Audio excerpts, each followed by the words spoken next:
मुल्क में पुलिस की बख्तरबंद गाड़ी के करीब रिमोट कंट्रोल बम धमाका। एडिशनल SHO इसाफ खान समेत 6 पुलिस एहलकार शहीद। ABC गाड़ी थाना गोमत से टांग जा रही थी। दहशतगर्दों ने रिमोट कंट्रोल बम के जरिए गाड़ी को निशाना बनाया। शोधा में ड्राइवर अब्दुल मजीद, अरशद अली, हजरत अली और एहसानुल्लाह शामिल हैं। दिया खान के इलाके पहाड़पुर में नामालूम अफराद की फायरिंग। पुलिस एहलकार कज़न समेत जाँ बहक सदर आसिफ अली जरदारी, वज़ीर आज़म शहबाज शरीफ और वफाकी वज़ीर दाखिला मोहसिन नकवी की दहशतगर्दी के वाक़े की मजम्मत। पुलिस एहलकारों की शहादत पर गहरे दुख और रंज का इजहार।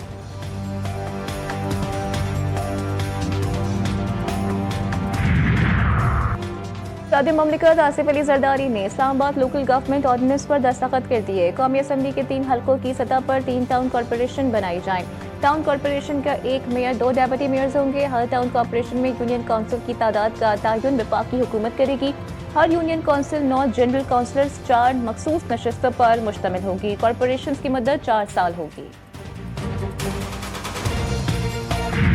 फॉरेन फंडेड एजेंडा होता है अक्सर, फितनल हिंदुस्तान, फितनल खवारिज।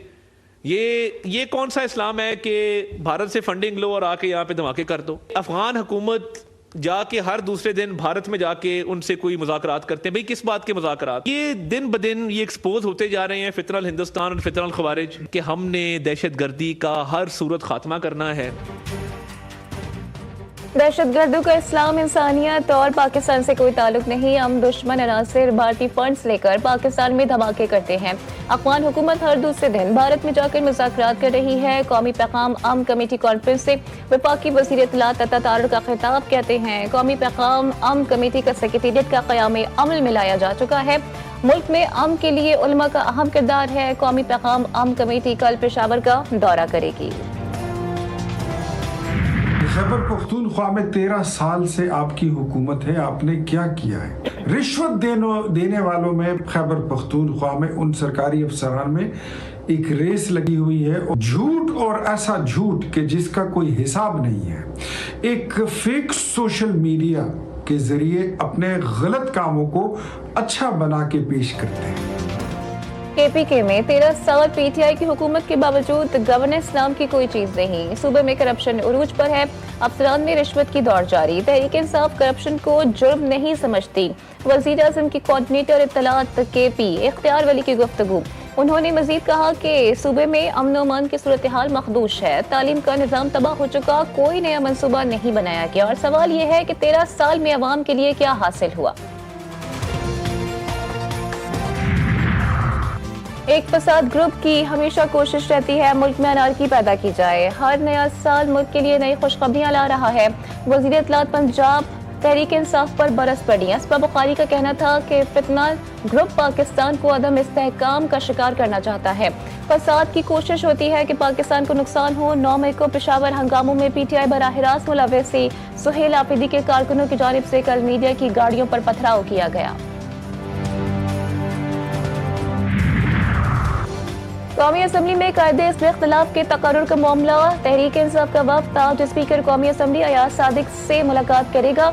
स्पीकर से महमूद खान अचकजई को अपोजिशन लीडर बनाने का मुतालबा किया जाएगा। PTI ने 70 से ज़ायद अरकान के दस्तखत से दरख्वास्त जमा करवा रखी है। हुकूमत और अपोजिशन के दरमियान मुज़ाकरात का मामला भी ज़ेर गौर आएगा। ज़राए स्पीकर ने पार्लिमानी लीडर्स के इजलास में भी PTI को शिरकत की दावत दे दी।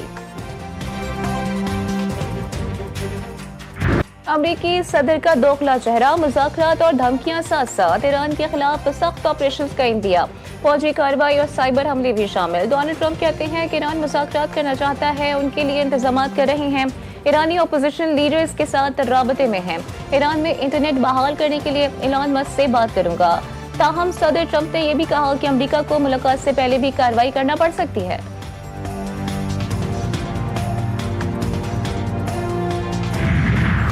और नमरूद और रजा शाह पहलवी के साथ जो हुआ वही ट्रंप के साथ होगा।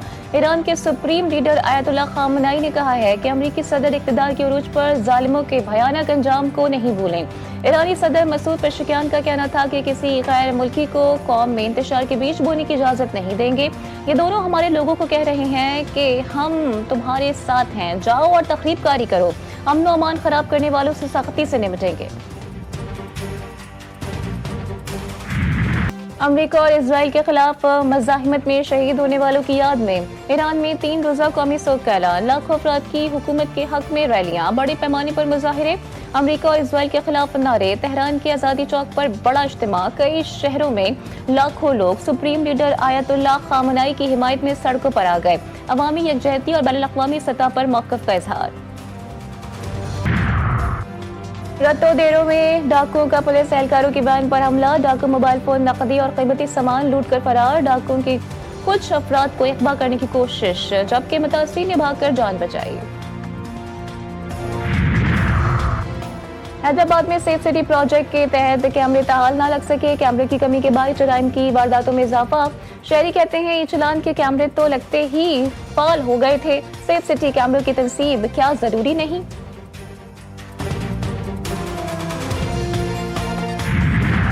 मुजफ्फरगढ़ में हेल्थ एंड पॉपुलेशन के ज़रिए तमाम एजुकेशनल फैमिली मेला सज गया।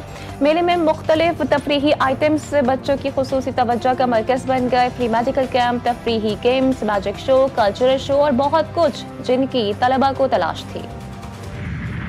और मुल्क में शदीद सर्दी, धुंध और बर्फबारी, हुंजा में दर्जे हरारत -20 तक गिर गया। कोयटा में भी -1 रिकॉर्ड। कराची, लाहौर, इस्लामाबाद, कोयटा, पेशावर समेत दीगर इलाकों में ठंड ने लोगों के दांत बजा दिए। महकमा मौसमियात के आइंदा दिनों में मजीद बर्फबारी, धुंध और सर्द हवाओं की पेशगोई।